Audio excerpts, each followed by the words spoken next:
Hi friends, welcome to my channel. ఈరోజు వచ్చేసి chicken biryani చేయడం నేర్చుకుందాము. మనము కేజీ చికెన్ తీసుకొని అందులో నిమ్మరసము కొంచెం ఉప్పు వేసి బాగా కడుక్కోవాలి, ఎందుకంటే నీసు వాసన రాదు.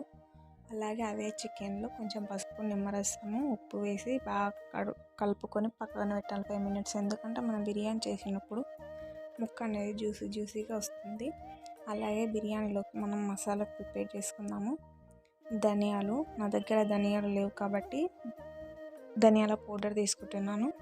1 టేబుల్ స్పూన్ ధనియాలు, 1 టేబుల్ స్పూన్ జీలకర్ర, 1 టేబుల్ స్పూన్ సాజీర, సగం టేబుల్ స్పూన్ నల్ల మిరియాలు, దాల్చిన చెక్క కొంచెము, 2 పెద్ద ఇలాచీలు, స్టార్ పువ్వుస్ 2-3, ఇలాచీలు 5, లవంగాలు 5.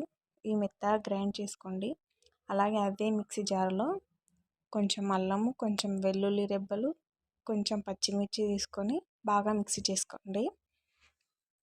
అలాగే ఇప్పుడు మనం పక్కన పెట్టిన చికెన్ తీసుకొని ఇవన్నీ మనం బాగా కలుపుకుందాం. ఇప్పుడు మన టేస్ట్ తగ్గట్టు కారము, ఇందాక మిక్సీ చేసి పక్కన పెట్టుకున్న మసాలా పౌడర్, పెరుగు, అలాగే మీ దగ్గర షాహీ బిర్యానీ మసాలా ఉంటే కొంచెం తీసుకోండి, లేకున్నా పర్లేదు. మనం మిక్సీ చేసుకున్న పచ్చిమిర్చి, అల్లం పేస్టు కొంచెం తీసి కొంచెం పక్కన పెట్టుకోండి. బాగా మిక్సీ చేసి అలాగే కొంచెం నెయ్యి కూడా వేసుకోండి, 2 టేబుల్ స్పూన్. బాగా కలిపి ఒక 3 అవర్స్ పక్కన పెట్టేయండి. అలాగే మనం బిర్యానీ చేసే అర్ధగంట ముందు బాస్మతి రైస్ కడుక్కొని బాగా నానబెట్టుకోవాలి, 1/2 అవర్. ఫ్రైడ్ ఆనియన్స్ కోసం నేను ఒక 4 పెద్ద ఆనియన్స్ తీసుకున్నాను. అలాగే ఒక కడాయిలో మీకు ఎంత ఫ్రైడ్ ఆనియన్స్కి ఆయిల్ పడుతుందో అంతే తీసుకోండి.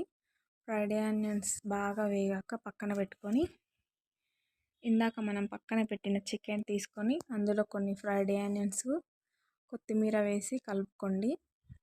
కలుపుకున్నాక మనం ఏదైతే బిర్యానీ బొగానా వాడాలనుకుంటున్నామో అదే బొగానాలో ఫ్రైడ్ ఆనియన్స్ ఆయిల్ కొంచెం స్ప్రెడ్ చేసేయండి సైడ్కి, మొత్తం కింద. ఈ చికెన్ తీసుకొని అందులో స్టేబుల్గా మొత్తం ఒకే లెవెల్గా చేయండి.